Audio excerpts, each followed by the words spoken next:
మీ మధ్యకి యేసు ప్రభువారి గురించి తెలియచేయాలని మీ మధ్యకి వచ్చినాం.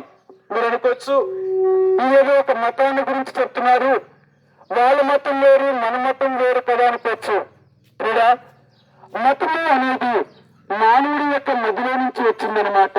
అంటే ఈ మతాలన్నిటినీ కూడా మానవుడే స్థాపించాడే తప్ప దేవుడు స్థాపించిన మతం కాదండి. దేవుడు అనేవాడు ఒక కులానికి, ఒక జాతికి, ఒక దేశానికి చెందినవాడు కాదు.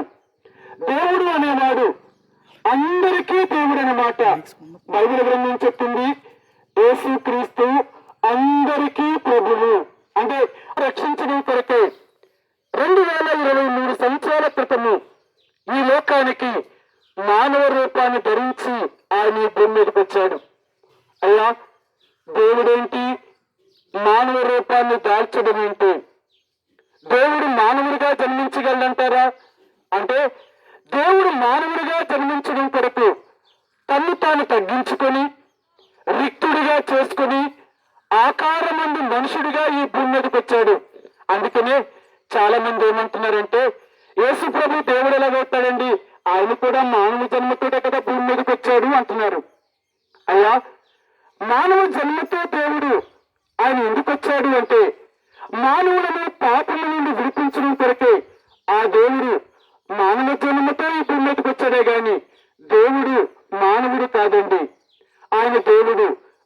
ఆయన మానవుడిగా జన్మించి 33.5 సంవత్సరాల భూమి మీద బ్రతికి ఆయన ఛాలెంజ్ చేశాడు.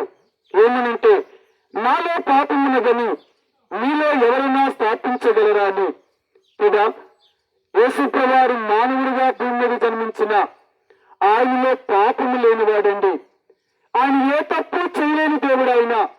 అందుకనే ఈ భూమి మీద మానవుడిగా పుట్టిన మనందరము కూడా జన్మతోనే పాపాత్ములు. రెండవదిగా పుట్టడం కూడా పాపంతో పుట్టాం, పెరగడం కూడా పాపంలోనే పెరుగుతున్నాం. కర్మ పాపము మన మాటల ద్వారా, మన క్రియల ద్వారా, మన నడక ద్వారా, మన చూపు ద్వారా, మన వినికిడి ద్వారా ఎన్నో రకాలైన చెడు పనులు, చెడు తలంపులు కలిగి మనం ఈ లోకములో మన జీవితాన్ని పాడు చేసుకున్న వారిని. లేదా ఇలాంటి పాప జీవితాన్ని జీవించి ఒకవేళ ఈ లోకాన్ని కానీ విడిచిపెడితే మనం చేసిన పాపములన్నీ కూడా మనం చనిపోయిన తర్వాత దేవుడి దగ్గరికి చేరి ఆ దేవునితో ఉండడానికి అర్హత లేకుండా చేసి ఆ నరకానికి దేవుడు మనం తీసుకుని వెళ్తారు. మీరు అనొచ్చు, ఏమండి మీ యేసు ప్రభువారు నమ్మకపోతే మీ యేసు ప్రభు మనందరినీ నరకాన్ని పంపించేస్తాడట కదా అని మీరు అంటారు. ఎందుకంటే యేసు ప్రభువారు నరకాన్ని మన కొరకు ఇవ్వాలి, మీకు ఇవ్వాలని మాకు ఇవ్వాలని కాదు. ఆయన నరకము నరుడి కొరకు చేసింది కాదు, నరకము దేవునికి విరోధమైన సాతానుడి కొరకు చేసింది. అయితే ఈరోజు మానవుడు దేవునికి విరోధమైన సాతానుడి యొక్క మాట విని వాడి ఆశలను, వాడి కోరికలను, వాడి ఇష్టాన్ని నెరవేరుస్తూ మనమంతా భూమి మీద చెడిపోయి వాడితో పాటు నరకంలోనికి వెళ్తున్నాం. అంతేకాని యేసు ప్రభువారు నరకాన్ని మన కొరకు సిద్ధం చేయలేదండి. కూడా ఈ రోజున దేవుడు చెప్పేదేంటో తెలుసా? ఈ రోజైనా సరే యేసు ప్రభువారిని మీ దేవుడిగా తెలుసుకోవాలని దేవుడు ప్రేమించి ఆయన మీ మధ్యకు మమ్మల్ని పంపించినాడు. లేదా యేసు ప్రభువారు ఎంతో ప్రేమ కలిగిన వాడండి. బైబిల్ గ్రంథంలో ఇలాగ చెప్తున్నాడు యేసు ప్రభువారు. రోమిలకు రాసిన పత్రిక 5వ అధ్యాయము 8వ వచనంలో బైబిల్ ఏం చెప్తుందంటే, దేవుడు మన ఎడల తన ప్రేమను వెల్లడిపరుచుచున్నాడు. ఎట్లనగా మనం ఇంకనూ పాపమై ఉండగానే క్రీస్తు మన కొరకు చనిపోయాను. కూడా యేసు ప్రభువారు ఈ లోకములో ఉన్న ప్రతి మానవాళిని ప్రేమించి ఆ మానవుని రక్షించడం కొరకే ఆయన ఈ భూమి మీదకి వచ్చి మన కొరకు ఆ శాపగ్రస్తమైన ఆ శిలువ మీద యేసు ప్రభువారు మరణించాడండి. ఎవరి కొరకు మరణించాడు? ఆయన ఏ పాపము చేయలేదండి. ఆయన నోట ఏ కపటము లేనివాడు, ఏ అన్యాయము చేయలేనివాడు. కానీ ఆయన అన్యాయమైన తీర్పు నిందాడు.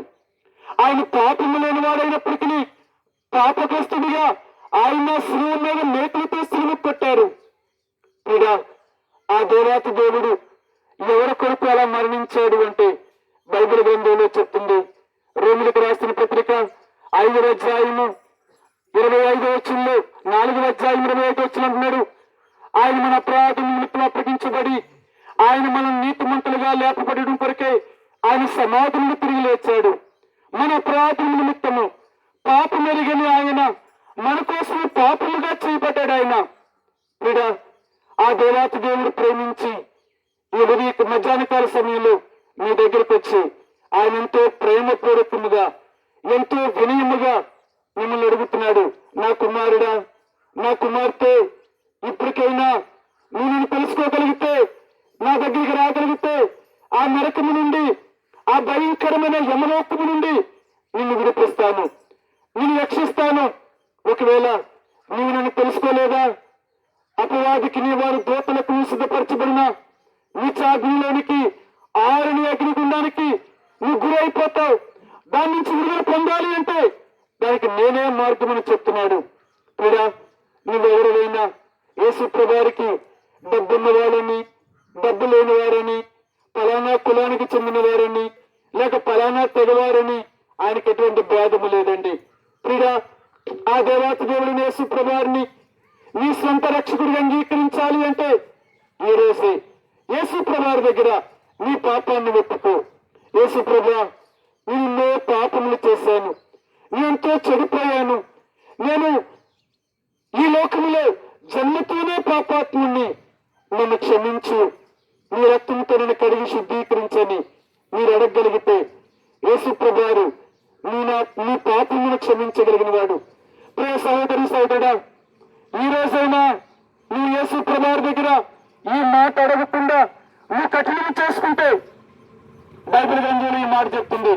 ఏమని అంటే, భయంకరమైన అగ్నిగుండానికి, నరకానికి గురి. ఈ క్షణంలో యేసు ప్రభువా, నేను పాపని నేను క్షమించనడగలిగితే యేసు ప్రభువారు నీ పాపాన్ని క్షమించి ఆ పరలోక రాజ్యానికి అనగా ఆ స్వర్గానికి నీకు మార్గాన్ని చూపించగలిగిన వాడు. నీ మనసుని కఠినపరుచుకున్నావా? బైబిల్ గ్రంథం కూడా 2వ మాట చెప్తుంది. ఏమనో తెలుసా? రేపు ఏమి సంభవించినో నీకేమి తెలియను, నీ జీవనం ఏపాటిది, నువ్వు కొంతసేపు కనబడి అంతలో మామైపోయే ఆవిరి లాంటిది మన బ్రతుకు. కూడా అందుకని ఏ రోజు మనం ఏమవుతామో తెలియదు. సమయం ఉండగానే ఆ దేవుడిని, ఆ యేసు ప్రభువారిని నీ రక్షకుడిగా చేర్చుకో. ఆయన్ని రక్షకుడిగా చేర్చుకున్నావా, పరలోక రాజ్యంలోనికి నీ ప్రవేశం దొరుకుతుంది. నిత్యత్వంలో ఎల్లప్పుడూ సంతోషంతో జీవిస్తావు. ఆ పరలోకాన్ని ఇవ్వాలని యేసు ప్రభువారు ప్రేమించి మమ్మల్ని మీ మధ్యకు పంపించినాడండి. ప్రియుడా, నీ మనసుని కఠినం చేసుకోకు. ఇంకా నీ మనసు కఠినమైతే భయంకరమైన తీర్పు నీకుంది. ఆ విధి నుంచి విడిపించడానికి యేసు ప్రభువారు ప్రేమతో నీ దగ్గరికి వచ్చి చెప్తున్నాడు. ఇప్పటికైనా నువ్వు మనసుని కఠినం చేసుకోక కానీ మరి మెత్తన చేసుకుని ఆ ప్రభు దగ్గర ఇలాగ ప్రార్థన చేయి. ప్రభువా, నేను పాపిని, నన్ను క్షమించు, నీ రక్తంతో కలిగి నన్ను శుద్ధీకరించి నన్ను నీ బిడ్డగా చేసుకునగలిగితే యేసు ప్రభువారు నీ పాపం నుండి విడుదల చేయగలిగిన వాడు. ఆ రీతిగా యేసు ప్రభువారు నిన్ను క్షమించి ఆ పరలోక రాజ్యానికి వారసుడిగా చేయగలుగుతాడు. ప్రభు నిన్ను దీవించిన గాక. అలాగే మీ కొండపల్లి వచ్చి గ్రామంలోని ఏటివెట్టిని యెహోవా ఈరే ప్రార్థన మందిరం ఉందండి. ప్రతి ఆదివారం ఆరాధన 10:30 గంటలకు జరుగుతుంది. అలాగే ప్రతి గురువారము అనగా లక్షవారము ఉదయం 11 గంటలకు ప్రార్థన కుడికి జరుగుతుంది. రండి, దేవుడి వాక్యాన్ని మాటలు వినండి, దేవుడి ద్వారా ఆశీర్వదించబడండి. మీ కొరకు ప్రార్థన చేసి ముందుకు వెళ్తారండి.